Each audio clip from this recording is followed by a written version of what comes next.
तुम्हारा अन्नदाता। पग पग पर है संग तुम्हारे अन्नदाता।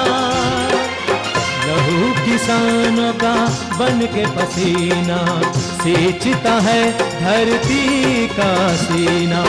मेहनत का तेरी हक दिलवाने, नई तकनीक नई खोज बताने। पशुधन को गुणवान बनाना, पौध सुरक्षा को सिखलाना, खेती के सब गुर समझाने, भारत का सरताज बनाने। आठों पहर है संग तुम्हारे अन्नदाता अन्नदाता। नमस्कार, सूरज की पहली किरण के साथ अन्नदाता कार्यक्रम में मैं रीमा अपने प्रदेश के सभी किसान भाइयों का स्वागत करती हूं। आइए कार्यक्रम की शुरुआत से पहले जानते हैं क्या है आज के मुख्य अंश। रबी की मुख्य फसलें गेहूं और मक्का की बुआई हेतु जीरो टिलेज यंत्र लाभकारी कैसे।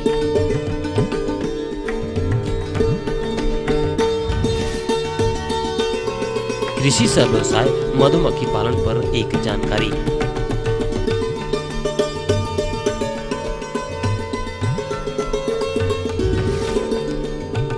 सब्जी वाली मटर की फसल में समसामयिक प्रबंधन कार्य।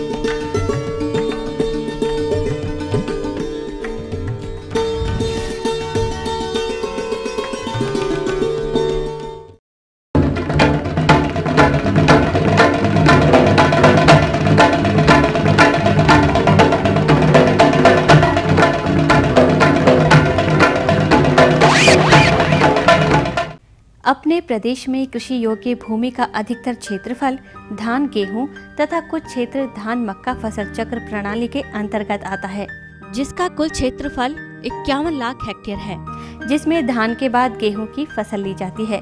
लेकिन गेहूं की फसल लगातार दिन प्रतिदिन लागत खर्च बढ़ने तथा दूसरी तरफ उत्पादन स्थिर होने एवं उपज का उचित मूल्य न मिलने के कारण इसकी खेती करने वाले किसानों का लाभ का दायरा सिकुड़ता जा रहा है, जिसका मुख्य कारण यह है कि आज भी हम धान गेहूं फसल प्रणाली में परंपरागत तरीके से धान की कटाई के उपरांत खेत की जुताई करके 15 से 20 दिन के लिए खुला छोड़ दिया जाता है। इसके उपरांत पलेवा करके 2 से 3 जुताइयां करके पाटा लगाकर गेहूं की बुआई की जाती है।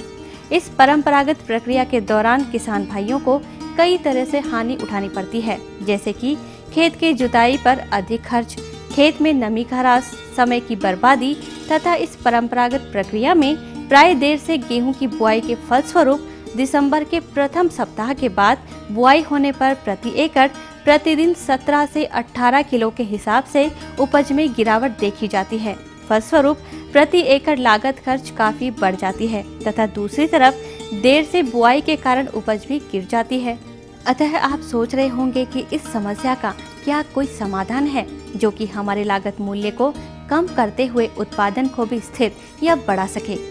तो किसान भाइयों, इस समस्या के निदान के लिए पिछले 2 दशक पूर्व से शून्य जुताई तकनीक का प्रसार हो रहा है, जिसको अपने प्रदेश सहित देश के अन्य भागों के किसान गेहूं एवं रबी मक्का में अपनाकर अधिक उत्पादन के साथ साथ लागत मूल्य में भी काफी बचत कर रहे हैं।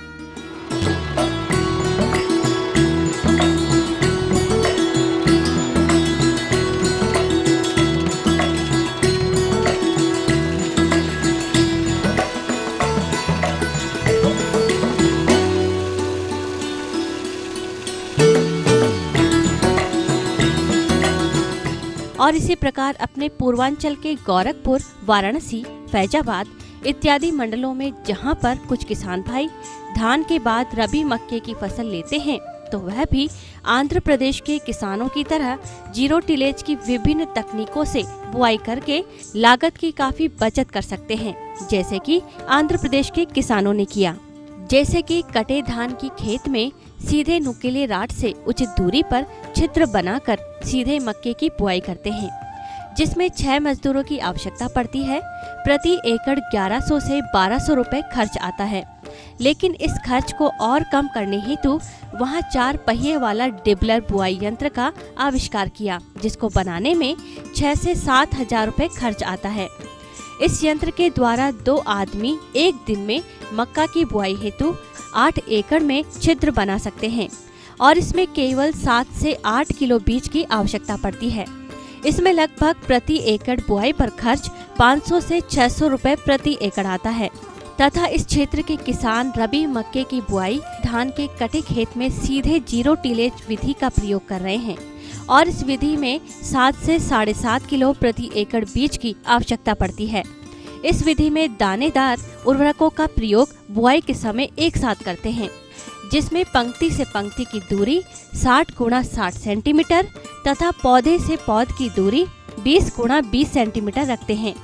मक्के की फसल में खरपतवार की समस्या ज्यादा रहती है, इसलिए बुआई के 3 दिन बाद 1 किलोग्राम एट्राजीन का 200 लीटर पानी में घोल बनाकर छिड़काव करते हैं तथा धान के ठूंठों को नष्ट करने के लिए बुआई के 3 दिन बाद पैराक्वाट 1 लीटर 200 लीटर पानी में घोल बनाकर प्रति एकड़ की दर से छिड़काव करें। इसमें सभी संस्तुत उर्वरकों एवं सिंचाई का प्रयोग कर प्रति एकड़ 30 से 40 कुंटल का उत्पादन प्राप्त करते हैं, जिस पर प्रति एकड़ मात्रा लागत 4 से 5 हजार रुपए की आती है, जबकि परंपरागत विधि में लागत 7 से 8 हजार रुपए की आती है तथा समय से बुआई न होने के कारण उपज में गिरावट होती है। जीरो टिलेज तकनीक धान की कटाई कर खेत की जुताई किए बिना जीरो टिल फर्टिकम सीड ड्रिल द्वारा गेहूं की बुवाई करने की उन्नत विधा है। धान की कटाई के बाद जो ही मिट्टी की नमी उपयुक्त अवस्था में आ जाए तो जीरो टिल मशीन द्वारा गेहूं की बुवाई करना चाहिए। खेत में चलते समय जब पैर थोड़ा थोड़ा दबता महसूस होने लगे तो उस समय से ही इस मशीन को उपयोग किया जा सकता है। जीरो टिल मशीन में 2 बक्से होते हैं, आगे वाले उर्वरक और पीछे वाले बक्से में बीज भरना चाहिए। जीरो टिलेज मशीन द्वारा केवल दानेदार उर्वरक जैसे डीएपी का ही प्रयोग करना चाहिए तथा शेष संस्तुत उर्वरकों को अन्य विधि द्वारा प्रयोग करना चाहिए। इस मशीन में मिट्टी चीरने वाले 9 या 11 फाल लगे रहते हैं, जो मशीन को ट्रैक्टर में बांधने के बाद खेत में पतली कूट चीरते हैं, जिनमें उर्वरक एवं बीज 4 से 5 सेंटीमीटर की गहराई पर गिरता है। यानी कि खेत थोड़ा ज्यादा नम रहने पर भी इस मशीन को उपयोग कर आगाद बुवाई की जा सकती है। बुवाई से पूर्व जीरो टिलेज सीड कम फर्टी ड्रिल को इस प्रकार नियंत्रित कर लेना चाहिए जिससे कि बीज एवं उर्वरक निर्धारित दर एवं दूरी पर ही करें। समय पर बुवाई करने पर उर्वरक के रूप में नाइट्रोजन 50 किलोग्राम, फास्फोरस 25 किलोग्राम तथा पोटाश 12 किलोग्राम प्रति एकड़ का प्रयोग किया जाता है। फास्फोरस एवं पोटाश की पूरी मात्रा तथा 1/3 नाइट्रोजन का प्रयोग बुवाई के समय करना चाहिए। जहां तक बीज दर की बात है तो 40 किलोग्राम प्रति एकड़ तथा 1 दिसंबर के बाद बोने पर 50 किलोग्राम प्रति एकड़ रखना चाहिए। देर से धान कटाई के समय नमी कम होने की संभावना हो तो उस समय हल्की सिंचाई कर देनी चाहिए। इस प्रकार बुवाई से लगभग 15 से 20 दिन समय की बचत होती है। इस प्रकार इस विधि से बोया गया गेहूं परंपरागत विधि की अपेक्षा 3 से 4 दिन पूर्व ही अंकुरित हो जाता है। प्रजातियां अपने क्षेत्रानुसार जो भी प्रजातियां अनुमोदित की गई हैं, उनका ही चयन करके बुवाई करनी चाहिए तथा सिंचाई का प्रयोग संस्तुत एवं उपलब्ध सुविधानुसार करना चाहिए। गेहूं की बुआई के पहले खेत में अगर खरपतवार ज्यादा हो तो नियंत्रण हेतु 2 दिन पहले खरपतवार नाशी दवा ग्लाइफोसेट 42% 10 मिलीलीटर प्रति लीटर पानी में घोल बनाकर छिड़काव करना चाहिए। बुआई करने के बाद बन गेहूं के नियंत्रण के लिए आइसोप्रोट्यूरान 50% 400 ग्राम दवा 200 लीटर पानी में घोल बनाकर प्रति एकड़ की दर से बुआई के 30 से 35 दिनों के अंदर छिड़काव कर लेना चाहिए। चौड़ी पत्ती वाले खरपतवारों को रोकने के लिए 2,4-D सोडियम साल्ट 200 ग्राम क्रियाशील तत्व 250 लीटर पानी में घोल बनाकर प्रति एकड़ की दर से छिड़काव बुआई के 25-30 दिनों के अंदर करना चाहिए। किसान भाइयों, जहां तक जीरो टिलेज तकनीक से लाभ की बात है तो इसके अंतर्गत खेत की जुताई में होने वाले खर्च में 1000 से 1200 रुपए की बचत होती है। जीरो टिल सीड ड्रिल के द्वारा 1 घंटे में 1 एकड़ खेत की बुआई कर ली जाती है। परंपरागत विधि की तुलना में जुताई में 60 से 70% डीजल की बचत होती है। 20 से 25 दिन देरी की अपेक्षा जीरो टिलेज से बुआई समय पर हो जाती है। परंपरागत विधि की अपेक्षा जीरो टिलेज तकनीक में 80 से 90% तक की बुआई कार्य में लगने वाले समय की बचत होती है। कम समय में अधिक क्षेत्रफल में गेहूं की बुआई की जा सकती है। परंपरागत विधि की अपेक्षा जीरो टिलेज विधि में बीजों का अंकुरण 2-3 दिन पहले हो जाता है। गेहूं की पहली सिंचाई पे 40 से 50% सिंचाई जल की बचत होती है। जीरो टिलेज से बुआई की वजह से गेहूं के मामा जैसे हानिकारक खरपतवारों की संख्या में कमी देखी गई है। उर्वरकों को बीज के साथ डालने के कारण पौधे द्वारा उर्वरकों का अधिकाधिक प्रयोग होता है, अतः बीज दर एवं उर्वरक में भी कमी आती है। शून्य जुताई यंत्र द्वारा गेहूं की बुवाई करना शुरुआत में किसानों के लिए ये हैरान कर देने वाला विषय था और हर किसी के मन में ये प्रश्न था कि क्या बिना खेत तैयारी के भी बुवाई एवं अच्छी उपज प्राप्त की जा सकती है। परंतु आज इन सारे प्रश्नों के जवाब हमारे सामने आ चुके हैं। न केवल उत्तर प्रदेश राज्य बल्कि उत्तराखंड के मैदानी क्षेत्रों, बिहार, पश्चिम बंगाल इत्यादि के साथ कमोवेश पूरे उत्तर भारत में गेहूं उत्पादक किसानों का बड़ा समूह संरक्षण खेती की इस प्रणाली अर्थात शून्य जुताई तकनीक द्वारा गेहूं का सफल उत्पादन कर रहे हैं। जबकि दूसरी तरफ दक्षिण भारत के कई राज्यों जैसे आंध्र प्रदेश, कर्नाटक इत्यादि में किसान भाई धान की कटाई के उपरांत मक्के की बुवाई में शून्य जुताई यंत्र का प्रयोग कर लाभ उठा रहे हैं। निर्विवाद रूप से शून्य जुताई यंत्र द्वारा बुआई संसाधन संरक्षण की अत्याधुनिक विधा है, जो कि हमारे लिए हर महीने में बहुत ही किफायती है। और इस ट्रैक्टर चालित शून्य जुताई यंत्र मशीन की कीमत बाजार में 35 से 40 हजार रुपए तक है। तो क्या आप तैयार हैं इस तकनीक को अपने प्रक्षेत्र पर अपनाने के लिए? इसके लिए तुरंत संपर्क करें अपने जिले के जिला कृषि अधिकारी या फिर उप कृषि निदेशक प्रसार कार्यालय से और यंत्र की कीमत पर दिए जा रहे 50% अनुदान का भी लाभ उठाएं।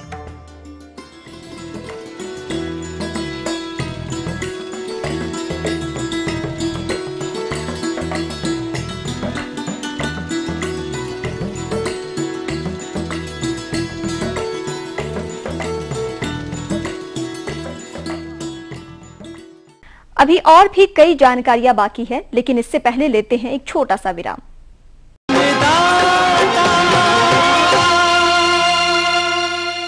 हम लाएंगे बदलाव। स्वयं एग्रो पेश करते हैं विदेशी तकनीक से बना special steel temper blade, export quality heavy duty gear works, Bharat का एकमात्र डीजल और समय की बचत करने वाला स्वयं रोटावेटर। जीवनदायी पोटाश का है वरदान, क्योंकि इससे मिले पोटेशियम पौधों में कीड़े मकोड़े एवं बीमारी के दुष्प्रभाव को कम करता है और साथ ही फसल को ज्यादा पैदावार और अच्छी गुणवत्ता के साथ उपज देता है, यानी लाभ ही लाभ। IPL पोटाश यानी असली पोटाश।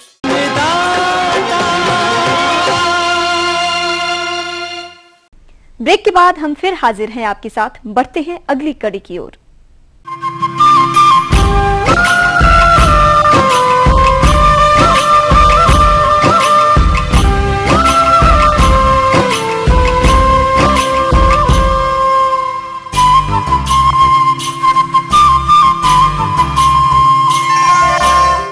मधुमक्खी पालन व्यवसाय, जिसे हमारे प्रदेश के लघु एवं सीमांत किसान भाइयों द्वारा अपनाया जा रहा है, जो कि खेती के साथ अतिरिक्त लाभ का स्रोत भी है। तो किसान भाइयों, यदि आप भी इस व्यवसाय से जुड़ना चाहते हैं तो इसके लिए मधु पालन की तकनीकों को जान लेना आवश्यक है।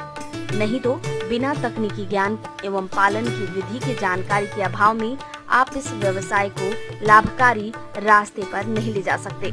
अतः इसके लिए आवश्यक है कि सही मधुबक्सों का चुनाव कर मधु उत्पादन देने वाले फसलों के स्थान का चयन कर मधु पालन की तकनीकियों को ध्यान में रखकर इस व्यवसाय को प्रारंभ किया जाए। नहीं तो मधु का उत्पादन कम ही मिलेगा, जिससे मधुपालक भाइयों को हानि उठानी पड़ सकती है।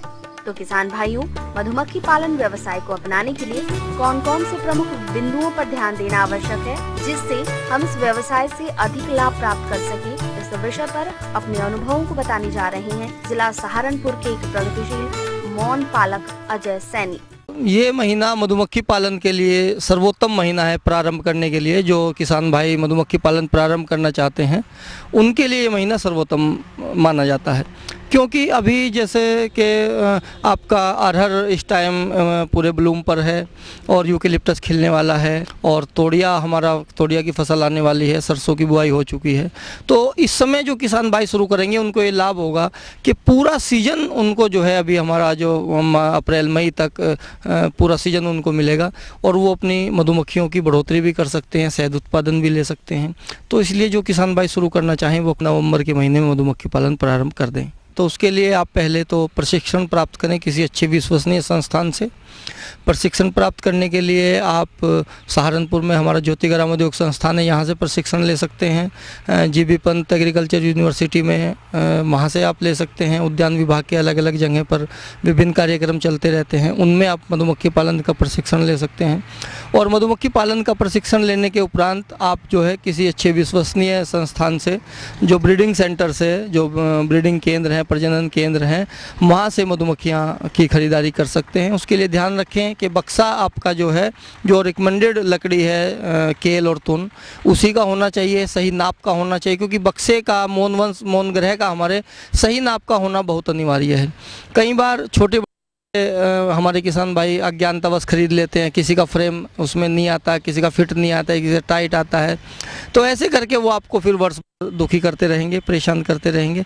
तो इसलिए ज़रूरी है कि सही नाप का बक्सा जहाँ पर बनता हो और सही लकड़ी का बक्सा, उसमें के लिए तुन और केल रिकमेंडेड है central bee research institute Poona से। तो आप केल और तुन का बक्सा लें, सही नाप का बक्सा लें और अच्छे प्रजनन केंद्र से मधुमक्खियों को लें। रोग रहित मौनवंश आप खरीदें, पहले ये देख लें कि उसमें माइट का प्रकोप तो नहीं है, किसी बीमारी का प्रकोप तो नहीं है, और जितने फ्रेम की मधुमक्खियाँ आप खरीदें उतने फ्रेम कवर हैं या नहीं। आपके साथ किसी ने बीच में खाली छत्ते डाल करके आपके नहीं दे दिए हैं। खाली छत्तों में कई बार जो कुछ चतुर लोग होते हैं वो खाली छत्तों में चाशनी का घोल लगा करके बीच में डाल देते हैं। तो ऐसी कोई धोखाधड़ी आपके साथ ना हो। तो इस प्रकार जब आप जितने, मैं ये आपको सुझाव दूंगा, कई बार मधुमक्खी पालक 4-4 या 5-5 फ्रेम की कॉलोनी खरीद लेते हैं, जो उचित नहीं है। मैं आपको कहूँगा कि कम से कम 10 फ्रेम या 8 फ्रेम का मौनवंश खरीदें। तो 8 फ्रेम कवर होने चाहिए छत्ते। तो 8 फ्रेम का या 10 फ्रेम का मौनवंश आप खरीदेंगे तो एक शक्तिशाली मौनवंश होगा, और वो जल्दी ही जब आप 1 या 2 सीट लेने के उपरांत आप उसके ऊपर सुपर चैम्बर रख सकते हैं, और सुपर चैम्बर रखने के बाद आपको शहद की प्राप्ति ज़्यादा होगी। किसान भाइयों, मैं आपको कहना चाहूँगा कि आप जो भी मधुमक्खी पालन करें वो सुपर से करें, सुपर से शहद लें, क्योंकि ज़्यादातर देखा गया हमारे किसान भाई जो मधुमक्खी पालक हैं वो केवल ब्रूड चैम्बर से शहद लेते हैं, जो ठीक नहीं है। उससे बक्से का तापक्रम भी खराब होता है। तो किसान भाइयों, आप सुपर की बी कीपिंग करें, सुपर अवश्य लगाएं। देखिए, यदि आप अच्छी तरह या तो किसी के पास 1 या 2 महीना किसी पुराने मधुमक्खी पालक के साथ रहें, अनुभव लें, 20 या 25 मौनवंशों से अपना व्यवसाय शुरू करें। इसके लिए मैं ये कहूँगा कि आप अपने पैसे से शुरू करें तो बहुत अच्छा है, नहीं तो राज्य सरकार की विभिन्न योजनाएँ होती हैं, केंद्र सरकार की विभिन्न योजनाएँ होती हैं जिनमें आप लाभ प्राप्त कर सकते हैं।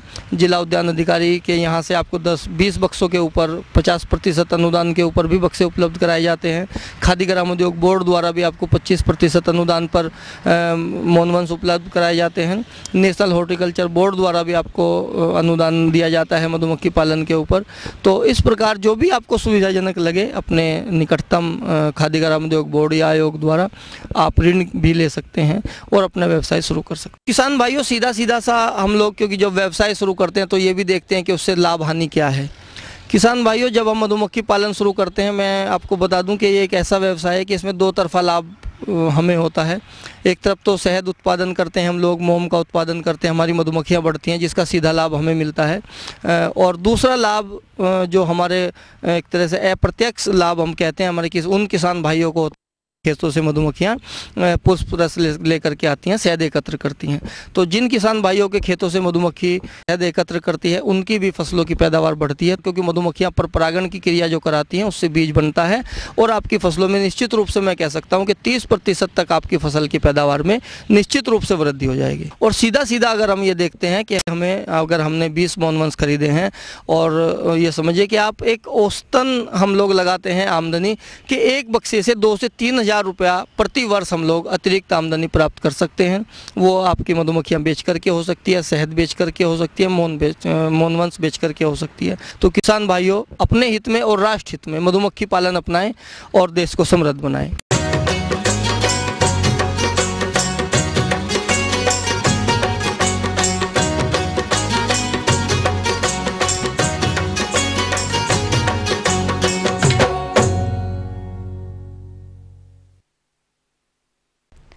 हमारे जिन किसान भाइयों ने हरी फली हेतु मटर की फसल लगाई होगी वह इस समय बढ़वार की प्रारंभिक अवस्था में होगी और इस फसल में वर्तमान में कुछ प्रमुख शस्य प्रबंधनों को किया जाना आवश्यक होता है, जिनमें खरपतवार प्रबंधन, सिंचाई एवं उर्वरक प्रबंधन आते हैं। लेकिन कुछ किसान भाई लापरवाही के चलते सही समय पर इन प्रबंधनों को नहीं अपनाते हैं, जिससे उनकी फसल जल्दी अनेक कीट एवं रोग व्याधियों की चपेट में आ जाती है।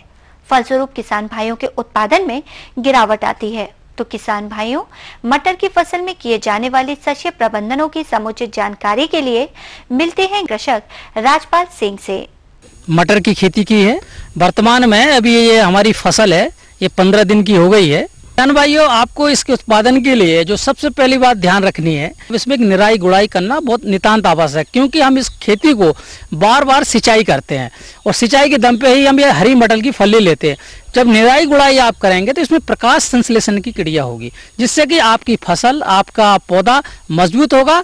फिर इसके बाद में इसमें जब तलो फूल आने से पहले आप इसमें एक निराई गुड़ाई करना बहुत नितांत आवश्यक। आप यदि किसान भाइयों खरपतवार नहीं निकालेंगे तो आप जो पोषक तत्व का जो आपने खाद दिया है उसका 40% तो खरपतवार ही खा जाएगा, 60% इसको मिलेगा। इसके अलावा जो भिनकी है, जो जैसे आपके अंदर चिनवा निकलता है, इसमें बथुआ निकलेगा और चौड़ी पत्ती के जो भी खरपतवार रहते हैं उसमें वो छिपा रहता है। उससे क्या होगा कि वो भिनकी रोग और अन्य कीड़े जो है आपकी फसल को नुकसान पहुंचाएंगे। इसलिए आप खरपतवार को जरूर निकलवाएं। खरपतवार का जब कंट्रोल आपने कर लिया है तो आप इसमें आप एक फोलियर स्प्रे अपन करें और उसके अंदर NPK 19-19 के नाम से भी आता है, 20-20 के नाम से भी आता है, और उसका आप स्प्रे करें तो आपका पौधा जल्दी से जल्दी मजबूत हो जाएगा और उसको आपको फायदा मिलेगा। इसके अंदर हल्की पानी चाहता है। आपको ये मालूम कि ज़्यादा बारिश या ज़्यादा पानी देने से इसके अंदर जड़ सड़न गलन का लोग लग जाता है और पानी का कहीं पर भराव ना हो। हल्का पानी, हल्की सिंचाई 15 दिन के हिसाब से आप करते रहें। पहली सिंचाई करी, फिर फूल आने से पहले एक सिंचाई करें। इसके बाद जब आपकी फली बनती है उसके बाद आप एक सिंचाई करें, जिससे कि आपके फली में अच्छा भराव आएगा, चमक आएगा, रस अच्छा होगा और दानों में पुखाव भी अच्छा आएगा। और फूल आने से पहले, फली आने से पहले कुछ उसमें चूसक कीड़े लगते हैं और साथ में आपने देखा होगा कि उस मटर के अंदर फली से पहले आपकी जो एक पत्ती मुड़क गिल्ली है वो भी इसमें अटैक करती है। यदि आप बाजार में जो भी नीम तेल आपको उपलब्ध है 50 ग्राम माने एक टंकी में आप डाल के जब स्प्रे करेंगे तो आपको ये मालूम होना चाहिए कि जो आने वाले जो व्याधि है, जो कीड़े हैं, वो पहले ही रुक जाएंगे। जैसे किसान भाई आपको मालूम है कि जो चने की इल्ली होती है इस पर ज़्यादा अटैक करती है। जो फली आएगी, चने की इल्ली लगेगी, उसको आने के बाद में सबसे पहले तो आपको जैविक उपाय करना चाहिए कि आपको प्रकाश प्रपंच लगाना चाहिए। तो आपको जो टी आकार की खूंटियाँ आप पूरे खेत में लगाइए। उसको लगाने से ये हो जाएगा कि जो भी आपके परजीवी पक्षी हैं वो उन इल्लियों को खा जाते हैं। और आप एक वर्ग फीट में जो इल्ली हैं देख लीजिए कितनी इल्ली हैं। यदि वो इल्ली ज़्यादा महसूस होती है तो फिर आप कोई भी क्लोरोपेरीफास है या 2 ml प्रति लीटर पानी के हिसाब से, मैंने एक पंप में आप 20 ml मान लीजिए, 20 ml डाल करके आप इससे अपनी फसल को सुरक्षित कर सकते हैं। अच्छा, यदि आपको दोबारा छिड़कने की आवश्यकता पड़े और इल्ली कंट्रोल नहीं हो रही तो वही दवा ना छिड़के, फिर दूसरी दवा का आप स्प्रे करें। अच्छा किसान भाइयों, आपने देखा होगा इसमें कोई पत्ती धब्बा रोग, भभूतिया वगैरह वे आते तो आप इसमें कार्बनडाजिम का यदि आप इस्तेमाल करेंगे तो उससे आपका ये कंट्रोल हो जाएगा। किसान भाइयों, जो आपको मैंने जो बातें बताई हैं, मैंने अपना अनुभव आपके साथ बांटा है। यदि इसको आप क्या ध्यान में रखेंगे तो आप भी हरी पल्ली का उत्पादन लेकर के अच्छा से अच्छा लाभ कमा सकेंगे।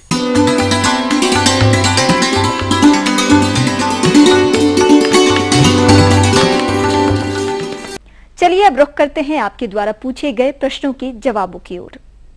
अन्नदाता निःशुल्क फोन संपर्क सेवा के माध्यम से पूछे गए प्रश्नों में से आज हमने जिस प्रश्न को शामिल किया है उसे पूछा है मुगलसराय वाराणसी के रंजन त्रिपाठी ने। आपने नींबू के पौधों की देखरेख पर जानकारी चाहिए तो इसके लिए देखिए कार्यक्रम का यह अंश।